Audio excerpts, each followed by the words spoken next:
Isn't it fascinating how the universe conspires to teach us lessons, often in the most unexpected ways? Take the concept of jail, for instance. We often think of it as a place for the guilty, the criminals, the ones who have strayed too far from the path of righteousness. But what if I told you that sometimes, the very people we admire, the ones who stand at the forefront of change, can also find themselves behind bars? It's a paradox, isn't it? The same walls that confine the wicked can also hold the righteous, the misunderstood, the brave souls who dare to challenge the status quo. Imagine a social worker tirelessly fighting for the rights of the marginalized, only to be arrested for speaking out against corruption. Or a political leader championing the cause of the oppressed, finding themselves imprisoned for their beliefs. These are not mere stories, they are realities that unfold in a world where power often dictates what is right and wrong. The irony is palpable. The very act of standing up for justice can lead to a life of confinement, a life where the spirit is shackled, even if the body is not. Astrology, with its intricate web of planetary influences, offers a lens through which we can examine this phenomenon.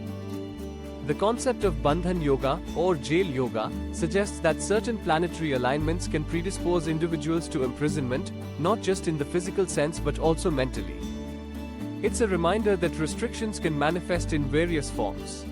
Some may choose isolation, while others may find themselves thrust into it against their will. The stars, in their celestial dance, can illuminate paths that lead to both enlightenment and entrapment. Consider the planets that play a pivotal role in this cosmic equation: Rahu, Saturn, and Mars. Each one carries its own weight, its own narrative. Rahu, the shadow planet, often symbolizes deception and chaos. When it casts its influence over the 12th house, the house of imprisonment, it can lead to scandals that ensnare even the most reputable individuals. Saturn, the taskmaster, embodies discipline but can also represent harsh lessons learned through suffering. When it aligns unfavorably with the 6th, 8th, or 12th houses, it can create a karmic cycle that leads to confinement, both literal and metaphorical. And then there's Mars, the warrior, whose aggressive energy can push individuals toward violence and crime, especially when it finds itself entangled with the darker forces of the cosmos. It is important to know the required planetary combinations for legal issues to ascertain chances of a person going to jail. Let's explore. We already know that the 12th house is a house of imprisonment, jail and restrictions. Now, if Karaka of imprisonment Rahu occupies or aspects the 12th house or its weak lord, then possibility of going to jail in scandals is there. Our ascendant represents our body, and if ascendant is also involved in above-mentioned condition, then there is a strong possibility of going to jail. The popular astrological text Brihad Jatak mentions that if in an individual's horoscope, all malefic planets have been placed in the 12th, 5th, 2nd and 9th houses, then there are very strong chances of imprisonment for that native. If the houses 2nd and 12th or 5th and 9th or 6th and 12th or 3rd and 11th or 4th and 10th have equal number of planets, then the native may undergo imprisonment. If the houses responsible for imprisonment 6th, 8th and 12th form a connection with ascendant or ascendant lord in quadrant or trine position, then also imprisonment would be there. If the 1st and 6th lords are conjoined with Saturn in quadrant or trine, the native would face imprisonment. The strength of Saturn demonstrates the extent of suffering in one's life. Weaker the strength of Saturn, more would be the suffering in one's life. 12th house denotes imprisonment or hospitalization. Severely afflicted 12th house shows prolonged confinement and hospitalization.